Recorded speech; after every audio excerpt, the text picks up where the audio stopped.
Welcome to episode 51 of the Brainy Business, Understanding the Psychology of Why People Buy. Today's Behavioral Economics Foundations episode is all about time discounting. I know we've all been waiting for this one, so let's get started.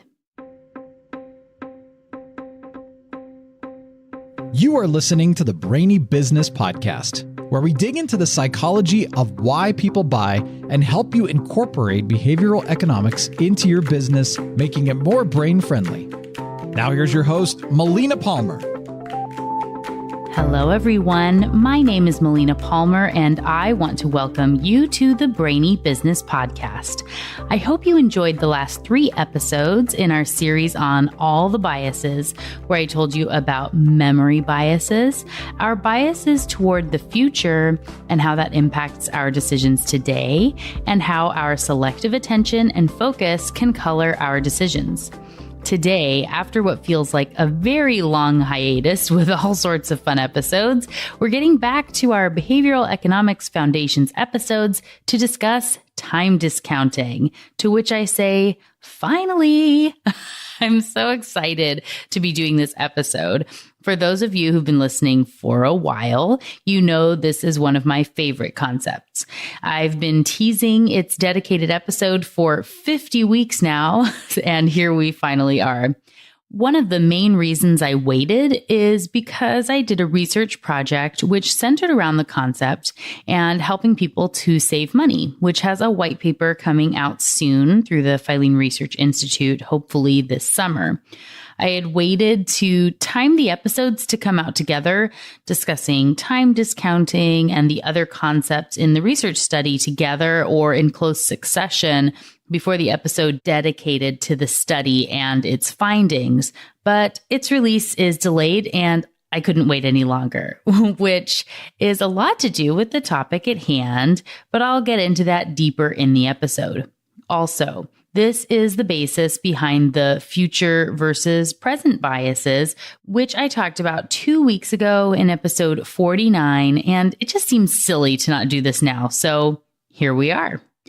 And before we really dig into time discounting, it is time for a quick shout out.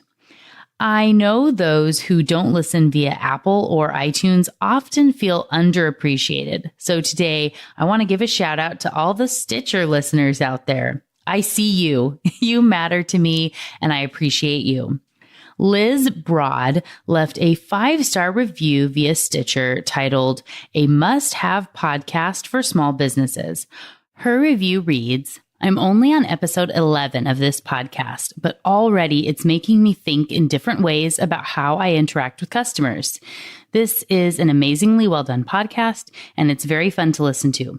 Even my husband wants to listen because the examples she gives are entertaining." I believe this is the same Liz that sent me an email last week to let me know episode 19 on herding wasn't playing properly on the website, which we've now fixed. Her company is called Buffalo Seamery.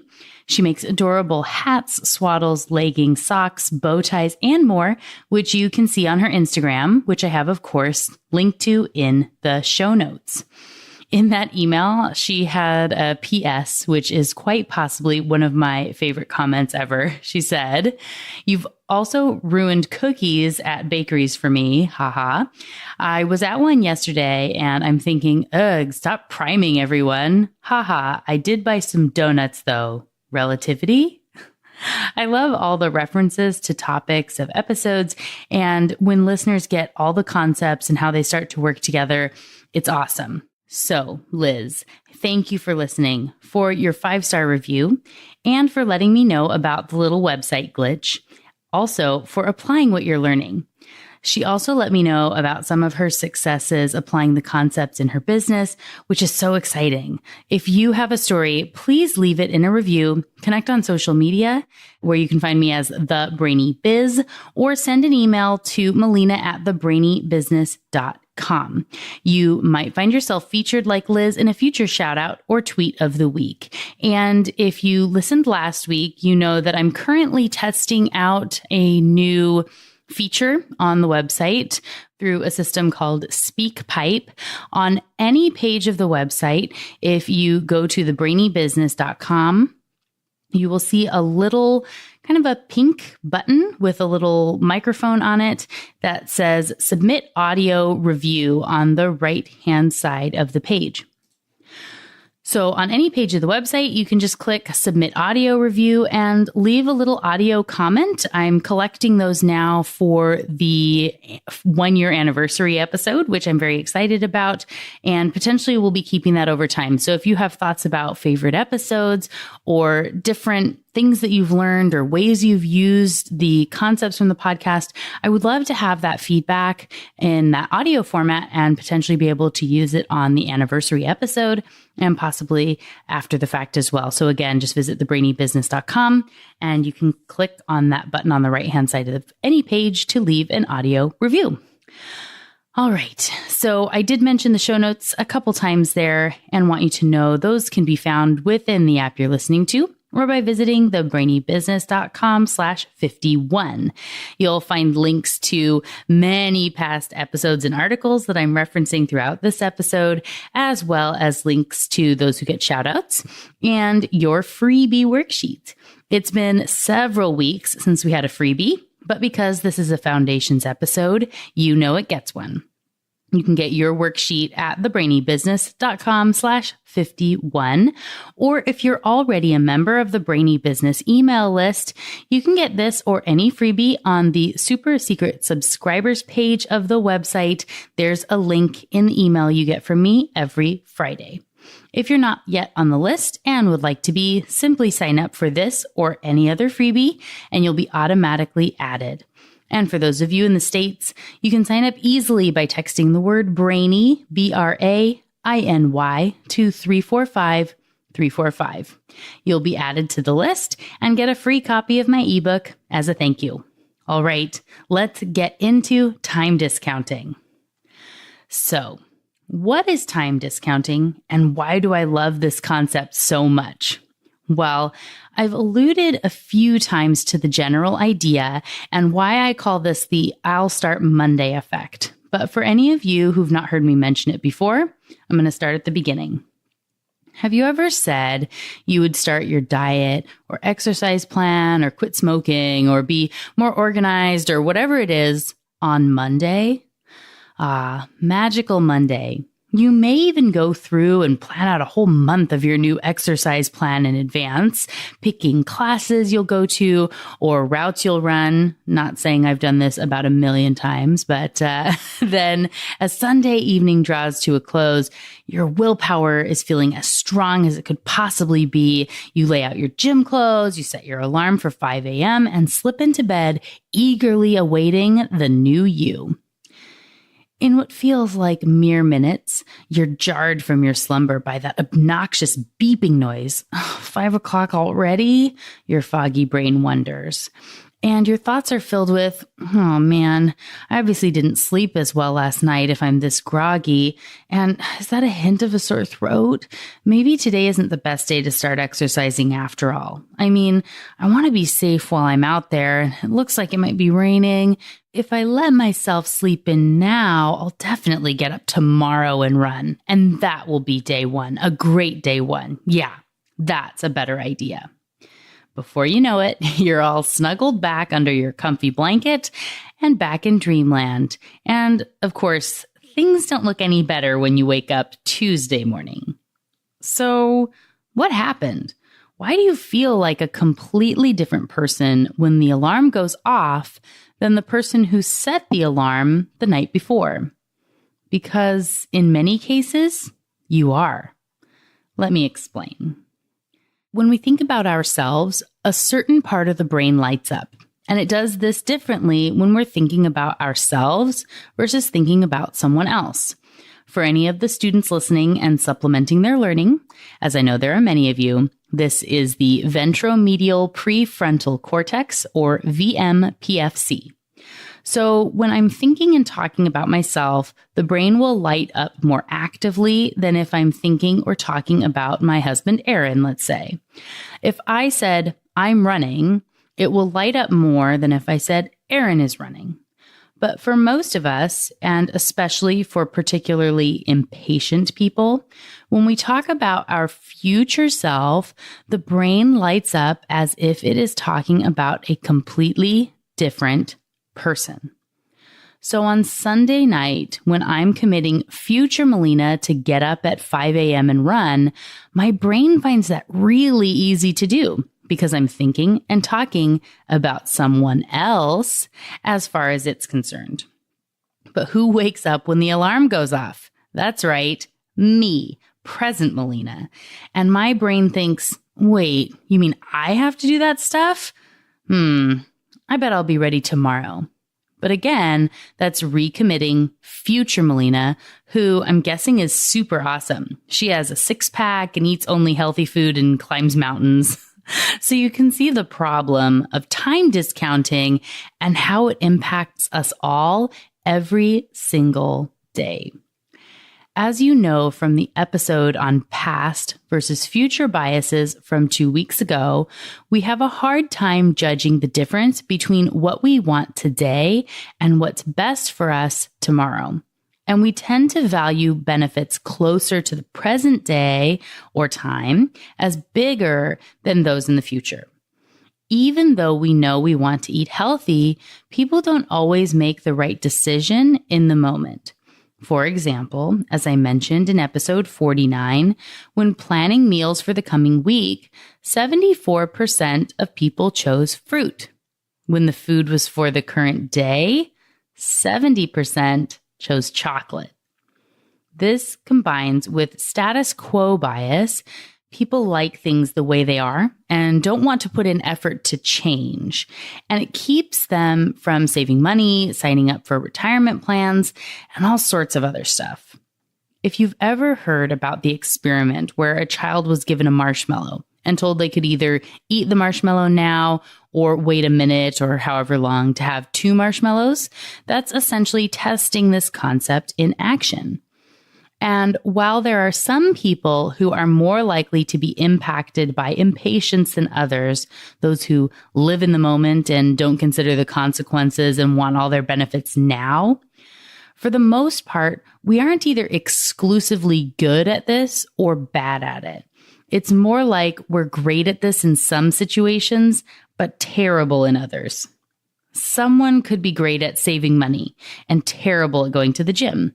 Another could be great at counting calories, but doesn't know the first thing about their finances.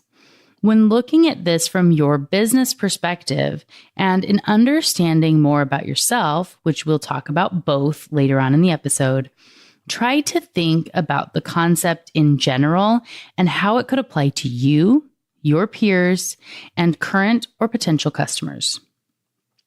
When I've talked about this in the past, you may have heard me use the term hyperbolic time discounting and why I try to refrain from using terms like that when I'm working with clients, speaking, or on the podcast. It just throws out big words that are more confusing than they are helpful for most of us. And that's why I came up with the I'll Start Monday effect. It's easy to understand and remember.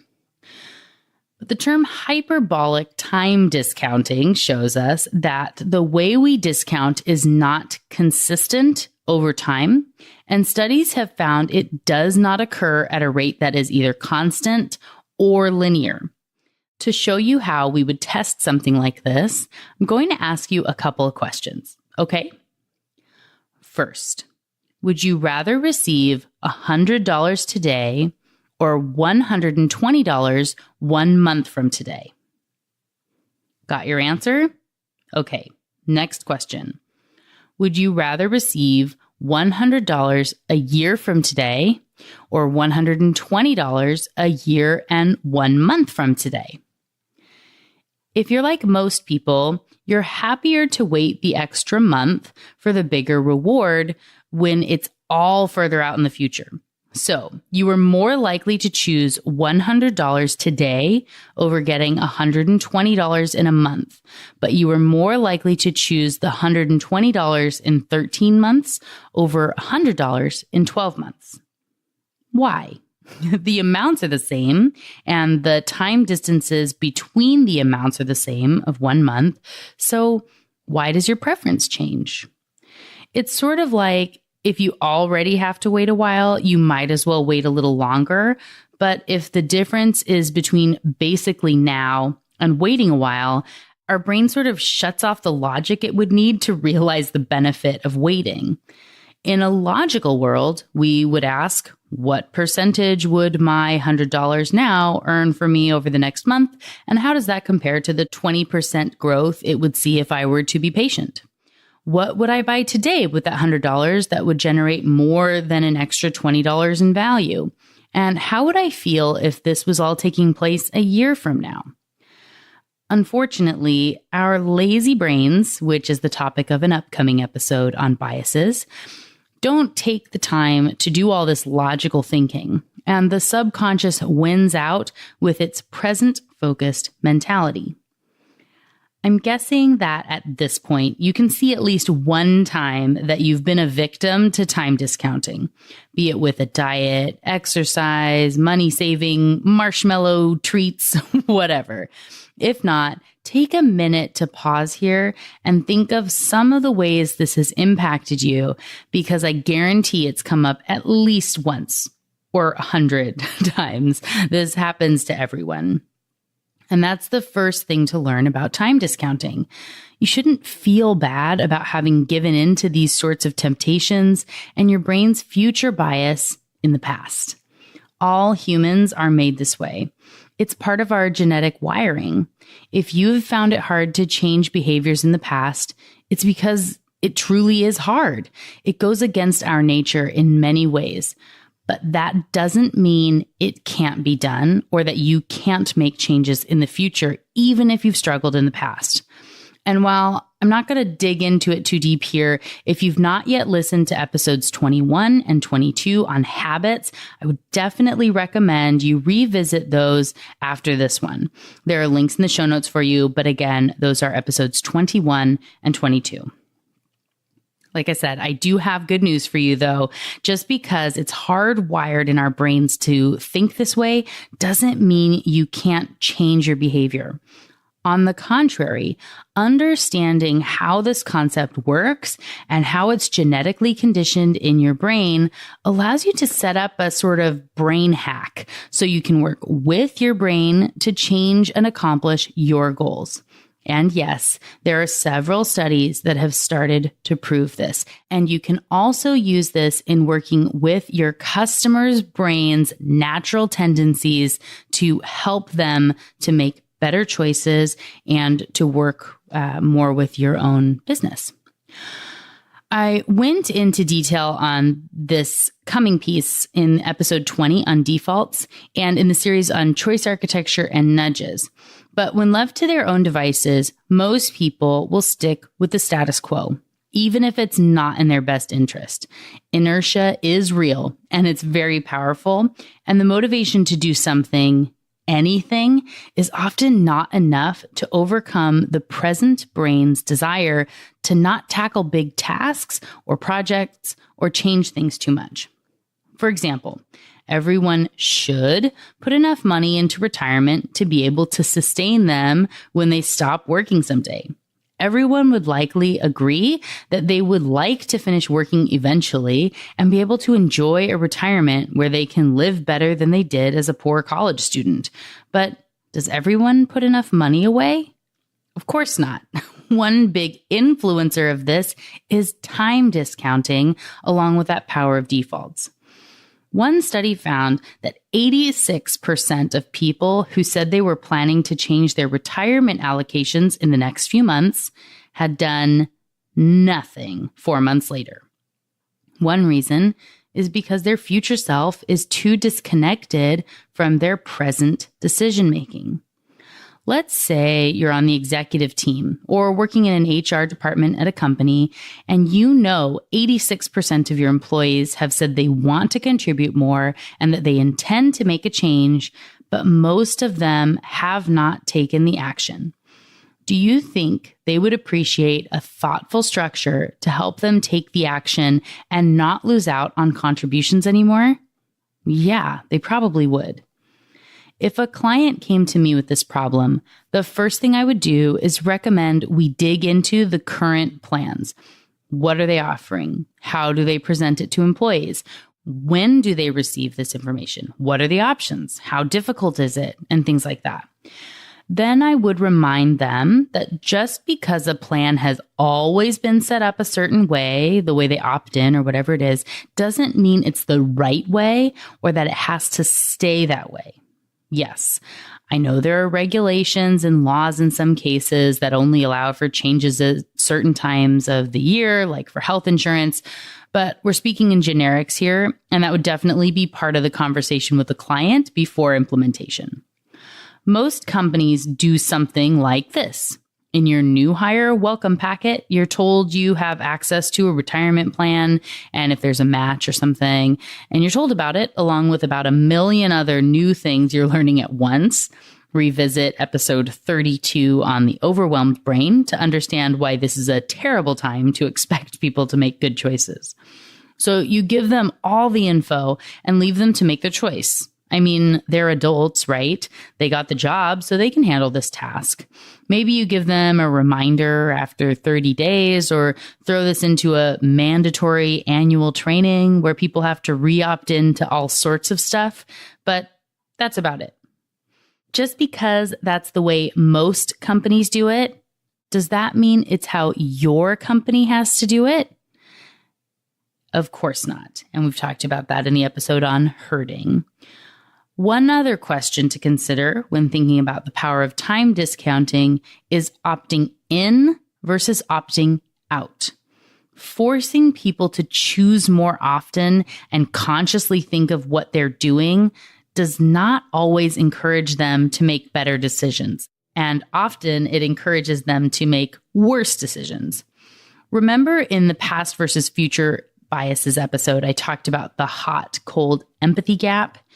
In the case of retirement allocation, when being asked or forced to make a change, someone could be in a hot state. Maybe they have a new gadget they would really like to buy, or they're starting to think of all the things they might want today instead of the money they may want or need 40 years from now. You've seen me show just how quickly the subconscious can convince today you to make a decision that is not in the best interest of your future self.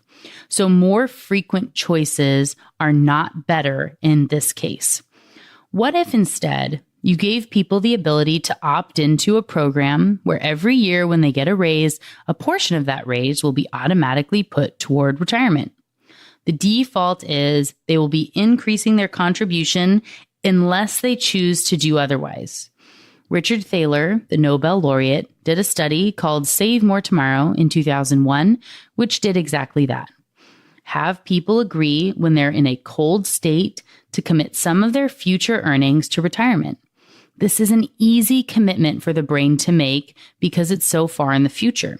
Sure, I'd like that. And I bet I'll be training for my marathon by then too. And because of status quo bias and this becoming the default, people are less likely to opt out than they would be to opt in, even though they know it's in their best interest to do so and that they could afford to do so. This integrates loss aversion as well. Once they can see, feel, and touch that raise and start to think about what they can do with it, once the brain takes perceived ownership over each and every dollar, it's really hard to overcome the status quo and give away money it wants today. If you've not yet listened to episode 9 on loss aversion, there's a link in the show notes. So just how impactful was Save More Tomorrow? Incredibly. 78% of people opted to use the program when it was offered to them. 98% of those people were still in the program after 2 pay raises, and 80% were still in after 3 pay raises. The average savings rates for participants increased from 3.5% to 11.6% in just 28 months. Amazing. Do you think those people will be happy with their choice as time goes on? Will they be happy this offering existed when they get ready to retire? and appreciate the company who understood their brain's natural tendencies well enough to help them make a choice they would feel good about instead of regret? I'm guessing yes. And as you see, people had the option to opt out at any time if they wanted to. This is a really creative solution that could be applied in many other areas to help people have better lives, doing all the things they know they should do and that they really want to do, but have a really hard time living due to time discounting. One other way to make the future self of yourself and your customers to be more visible in the present is to look at renderings. For example, one study found that when individuals were shown a rendering of what they would look like a few decades from now, they were much more likely to save for retirement than those who were not shown a rendering. Keep in mind, this is not just seeing any older person, but making it really personalized to the individual, which is a little more difficult to do. Say taking a photograph and putting it into a computer program, which will age them, and then helping them to think about retirement. This used to be a lot more difficult to do, but now with apps like Oldify or Change My Face, this could be accomplished relatively affordably and might be worth doing. Think about your business and what problem you're trying to help people solve. Do your customers or employees have future problems that might be overlooked by their present choices? If so, consider how you could help them make tomorrow more real today with the help of technology like this, or maybe something that doesn't exist yet. It could help you overcome time discounting for them, which is fantastic. However, it is important to know that this doesn't always work as well as you think it should. There's that word again, should. It would stand to reason that if you work in health and fitness, showing someone a rendering of themselves as having lost the weight or putting on the muscle or whatever they're trying to accomplish, they'd be more motivated to work today. A study by the Texas A&M Human Behavior Lab found that worked to a certain extent. Their study was looking at how this influenced willpower, and found that if someone is close to their goal, showing them a picture of what they would look like if they lost 20 pounds was a lot more motivating than showing someone who had a lot more weight to lose what they would look like if they lost the weight. This totally makes sense. I mean, think about it. If you have 75 pounds or 100 pounds to get to your goal weight, and you're shown a picture of what you would look like if you lost 20 pounds, you might not look that different. So it isn't very motivating. It might feel like it's such an uphill battle, it isn't worth even getting started. Or being shown what you would look like if you lost 100 pounds still feels like a huge undertaking. So there's less willpower. The A&M study showed people the renderings and then asked them to pick a snack. Those who were closer to their goal weight were more likely to pick the healthier snacks than those who were further away. So the rendering might have helped the healthier folks stay on track, and maybe it even boosted their ability to see their future self today. But it did not do enough to make those who were further from their goal motivated to overcome the desires of their present selves, and in all reality, may have even diminished some of their willpower. So the lesson here, as with every concept, is that this isn't a one-size-fits-all. You can't expect that every person will react exactly the same to a rendering or whatever it is that you're putting out there. You really want to think about your customers or your employees, about where they are when you're trying to implement something like this. What is it about them that would make it so that they're the same as other people? How are they different from other people? And you want to cater your message to those groups differently. As you saw on the Save More Tomorrow program, because you had a group of like individuals, they were employees who had access to the savings program and retirement program, and they'd been there for a certain period of time, whatever it is, they were all eligible to contribute more. You really can look at sort of a blanket option. But when you're thinking about customers, it's just important to pause, take a second, and think about all the different personas, everybody you might be talking to, and how they might be impacted by time discounting and some of these other concepts differently before you choose your messaging and campaigns. All right. Now that I've told you about what time discounting is and given some examples of studies and things that have helped to overcome this in the lab, let's talk about a few examples of how you can use this in your business. I'm going to start off with employees, and then I'm going to talk about customers. We've already talked about helping people increase retirement allocations with Save More Tomorrow program, but time discounting applies in all sorts of other areas for employees. I know many companies struggle with getting managers to fill out annual reviews in a timely manner. This can cause all sorts of issues for the employees who are not having their reviews completed, including delayed compensation increases, and it just doesn't feel professional on a lot of levels. As with saving more for retirement or eating better, getting reviews done on time is probably something every manager would say they would like to have done. They aren't holding out on doing reviews to be malicious or anything. They just take time, and it's easier to procrastinate and put it off until tomorrow or next week. And there can always be an excuse for why it's too much to take on today.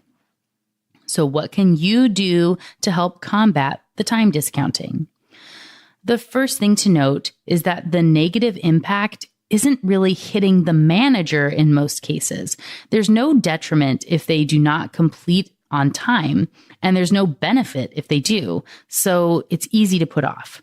I once worked for a company that changed the review process for managers so that every manager's ability to get their full raise potential was dependent upon having their reviews done in a timely manner.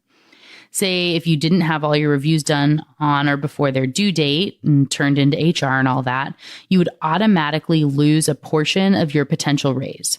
If the average was 3% with a max of 5% of your total salary as your increase, let's say, not turning in reviews on time meant you can only get as high as a 4% where everybody else is eligible for 5%. And if you were average, you'd be looking at a 2% raise instead of a 3% raise. That can be a pretty big motivator by making it hit them instead of just the employee. This is proper use of incentives in addition to time discounting, and I talked about that in episode 36. Making it relevant at all can help it so that time discounting is less of an issue. Trying to make it a habit can also help, say by making a note about each employee every day or ranking them on a scale of 1 to 5 each day and averaging them all outcome review time. I also used to encourage my employees to keep lists of all their accomplishments throughout the year and would reach out to them a month before their review to let me know what they were especially proud of and or how they had done on their goals. So by letting the employee take the first step, it helped relieve some of the burden from me and would make it so I could see what was important to them and what they focused on when it was my time to do the review. Also, having the employees complete their portion in a timely manner makes it feel easier for the manager to do the same. And starting with one small task to kick off review season can help make it easier to do the next tasks along the way. I would also recommend for companies to not stack reviews so they're all needing to be completed at once. I know some places do it so they're all done at the end of the calendar year or in October or whenever, instead of on anniversary dates, hire dates. For someone with 1 or 2 employees, it isn't that big of a deal. But what about someone with 40 employees? That's a huge burden that can lead to hurried reviews that are more likely to be procrastinated on. You're really setting them up to fail in that case. Personally, I've never been late in turning in reviews for my employees. It was really something that was very important to me to do that for them. And I felt like it was honestly the only thing I was really required to do for them every year. And I have a whole year to think about it. So where was the excuse? If I couldn't get one document done for them in an entire year, it didn't feel like I was doing my job fully. And this was before the company had it as part of the incentive structure. It could be helpful to explain the importance of reviews in this way, and for HR to send regular reminders that emphasize the importance of thorough, timely reviews. If it matters enough to be considered important, it warrants more communication than just after it's late. Thinking back to the series on choice architecture, if you expect error, that people will forget or be lazy, what can you do in advance to help them do better? How can you help them to think about it a little bit differently, to see the importance differently, and to value it today instead of putting it off until tomorrow? This also comes into play for things like blood drives. Many companies put on blood drives and they encourage employees to participate, but they still put it off and don't go on the day, even if they wanted to. In the book Simpler, Cass Sunstein explains about how he and his coworkers were all encouraged to get the flu shot while he worked at the White House. Here's a little excerpt from the book. To protect ourselves and our coworkers, we were advised to get a flu vaccine and were repeatedly informed that we could do so on the first floor of the Eisenhower Executive Office Building. The vaccine was free. I was working on the H1N1 issue at the time, and I was focused especially on how to ensure that people got vaccinated. But of course, when it came to getting my own vaccination, I delayed. Where exactly was the office that would give me the shot? How would I find it? Anyway, shots hurt, and most days I was busy. What would be the harm of waiting until tomorrow or next week? The delay got longer and longer. One day, I ran into my friend Dan Meltzer, the deputy White House counsel, on the first floor of the Eisenhower building, and I asked him where he was going. He told me that he was going to get a flu shot. He knew exactly where to go, so I followed him and got vaccinated. That's just an anecdote. Here's some research. Suppose that you were informed of the benefits of a vaccine. If so, you're more likely to get vaccinated. Fortunately, and no surprise there. But if you were also given a map describing exactly where to go, you're a lot more likely to get vaccinated. The map specifying the path makes a big difference. The broader lesson is that when people are informed of the benefits or risks of engaging in certain actions, they're far more likely to respond to that information if they're simultaneously provided with clear, explicit information about how to do so. In many domains, the identification of a specific, clear, unambiguous path or plan has an important effect on our decisions. Vagueness can produce inaction even when people are informed about risks and potential improvements. What appears to be skepticism, intransigence, or recalcitrance may just be a response to ambiguity. People might not be thinking, "That's a bad idea." Their real reaction might be, "I'm not sure what I'm being asked to do, so I'll just forget about it." Saying it was in the Eisenhower building wasn't enough to combat his time discounting, even though he wanted to be vaccinated and was working on a vaccination project. Providing a map or having a buddy to take him over was enough. What can you provide to your staff to help them find the blood drive or voting booth or get their flu shot? Instead of sending a simple email or a basic pamphlet, perhaps steps or a map or more explicit directions can help. Consider pre-assigning people to a day and time to go get their flu shot or donate blood with an assumed opt-in as the default, but they're not obligated to go. Say, your time slot to donate blood is Monday, June 10th at 10:15 a.m. Drink plenty of water the night before and that morning. At 10 a.m., grab your ID, leave your desk, and follow this map to arrive at the donation center. Give them your name and ID badge. Once you're done, enjoy your free cookie and an extra 15-minute break. Making the experience real and actionable, you can picture that today, that experience, grabbing your ID, leaving your desk, even if your day or time slot is not for a week or so. It makes it more real. This also activates mirror neurons, so it feels like you've taken the action before, making it easier to do when the time comes. I have, of course, linked to the episode on mirror neurons in the show notes. All of this is helpful. And again, the employee is not required to attend, but their herding brain will also be triggered to make them think everyone's doing it, so they should too. Now that I've given a couple of business examples with employees, let's talk about working with customers and helping them to overcome time discounting. While there are some obvious fields where time discounting would be a problem and really useful to work through, think nutritionists, personal trainers, financial planners, they're not the only ones who deal with time discounting in their customers.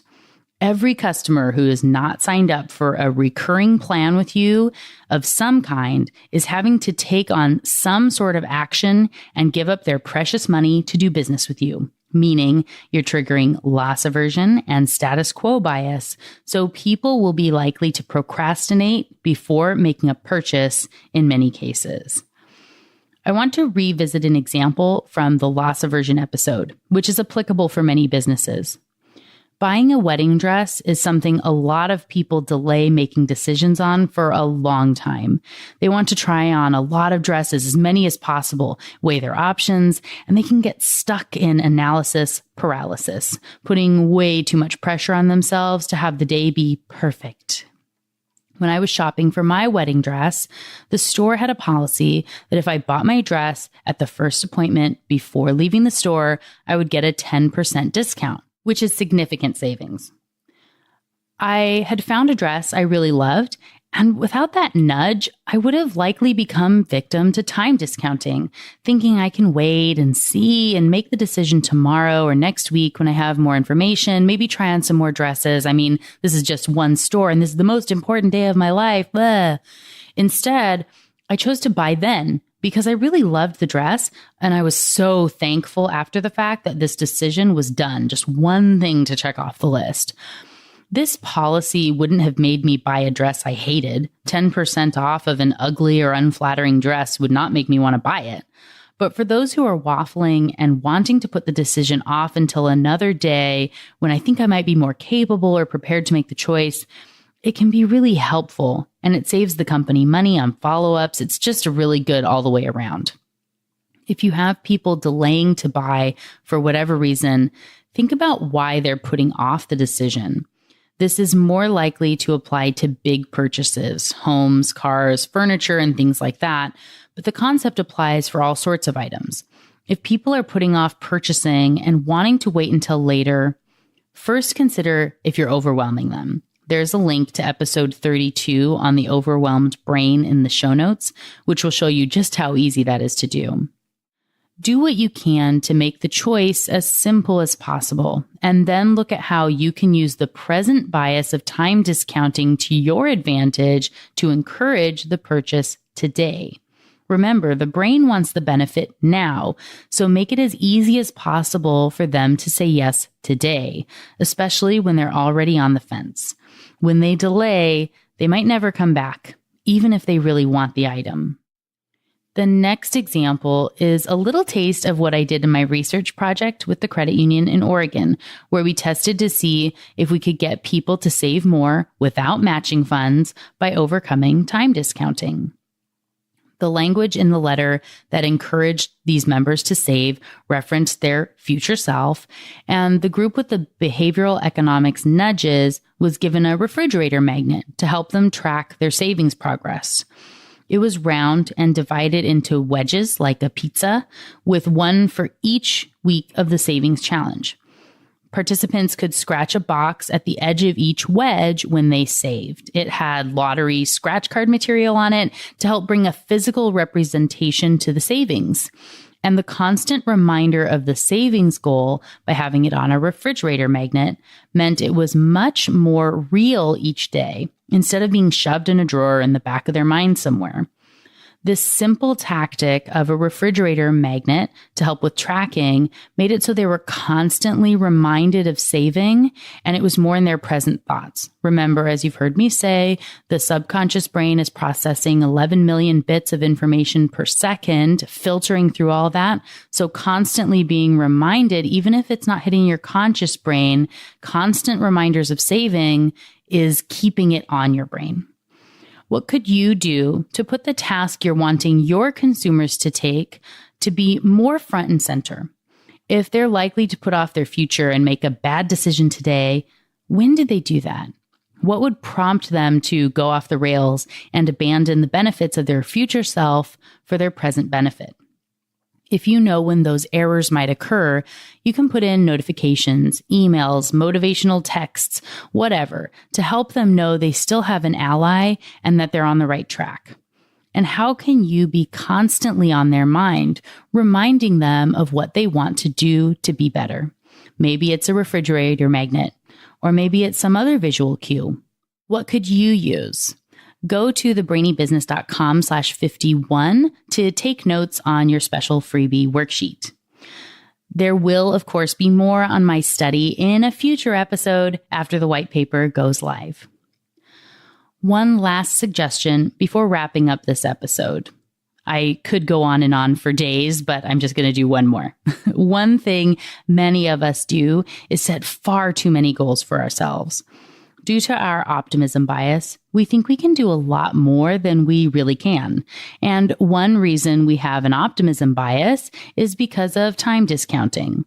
I'm committing future Melina to that giant to-do list, and she's superhuman, so I know she can get those 72 things done tomorrow. If you're a business coach or do consulting, you likely have a lot of times where you're waiting on your clients to do something, and you can't do anything until they get back to you, which can cause long delays and frustrated parties. Or they just don't accomplish all that they could have.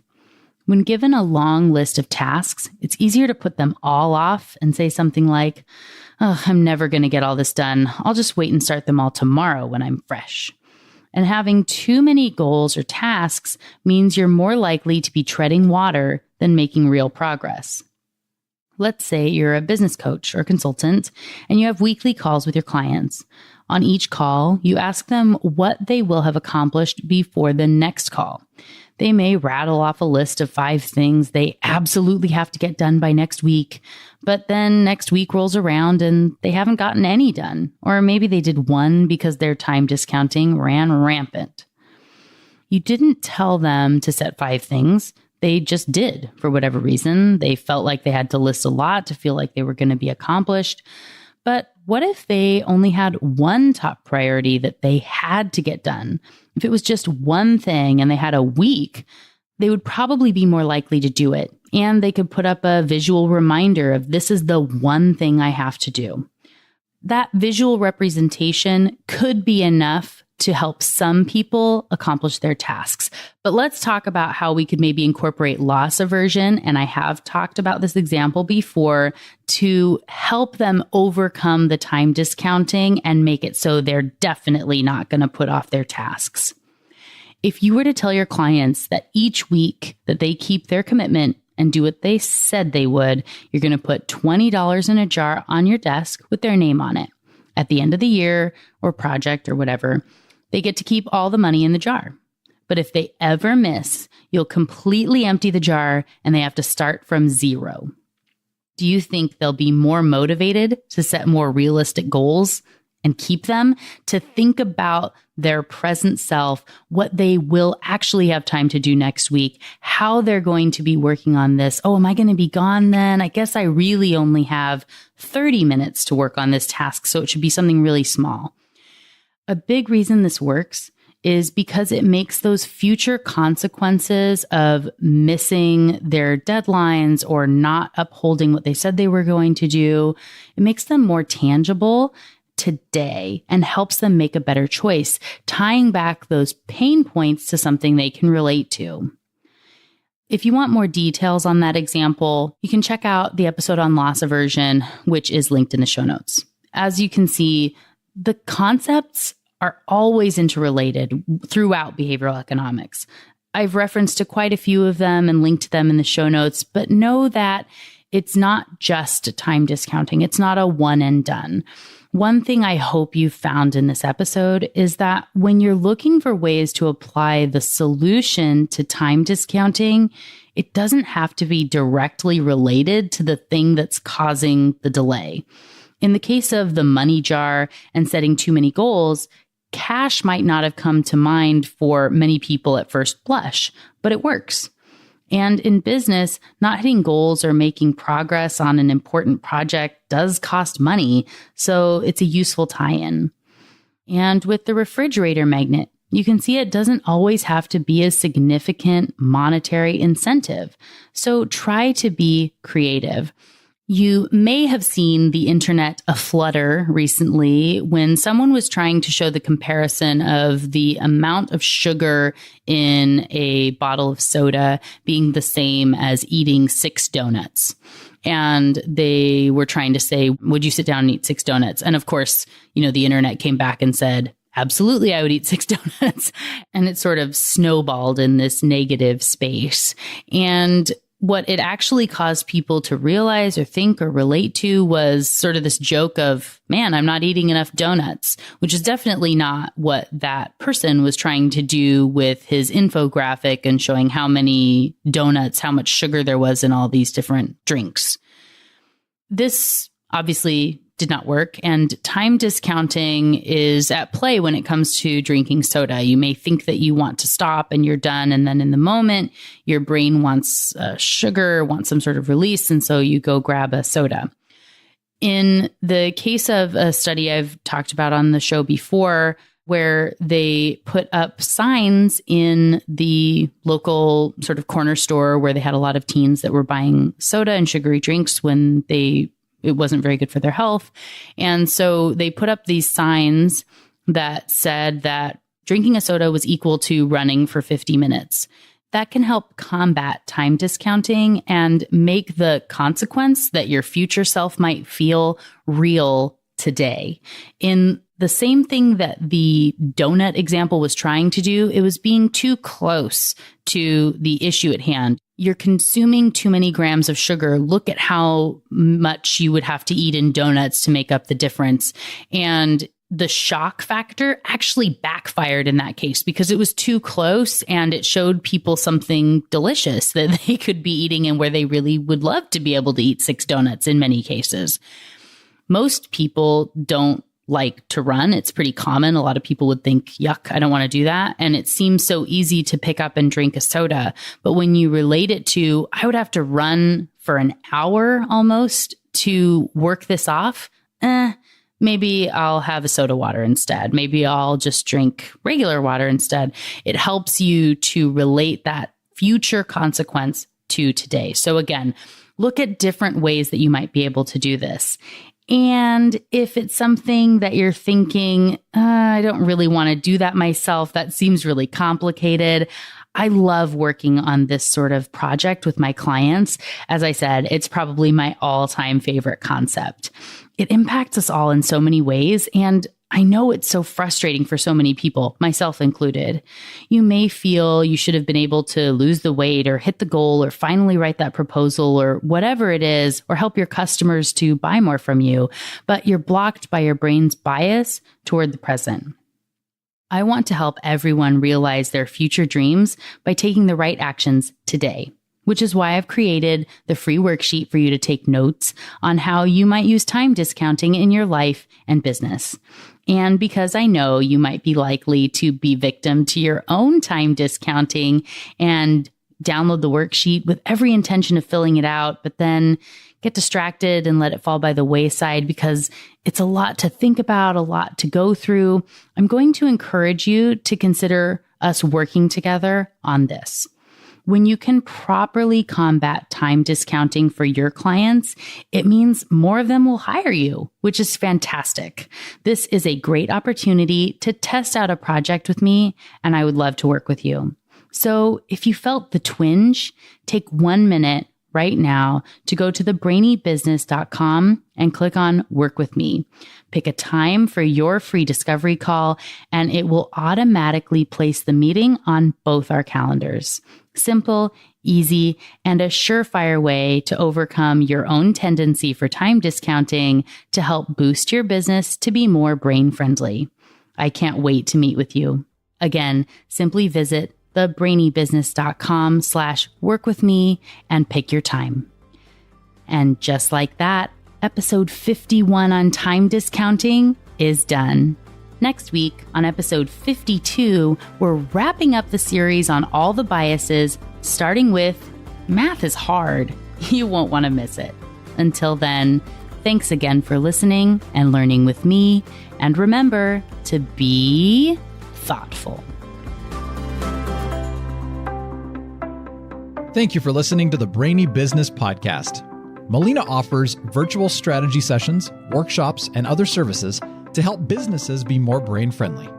For more free resources, visit thebrainybusiness.com.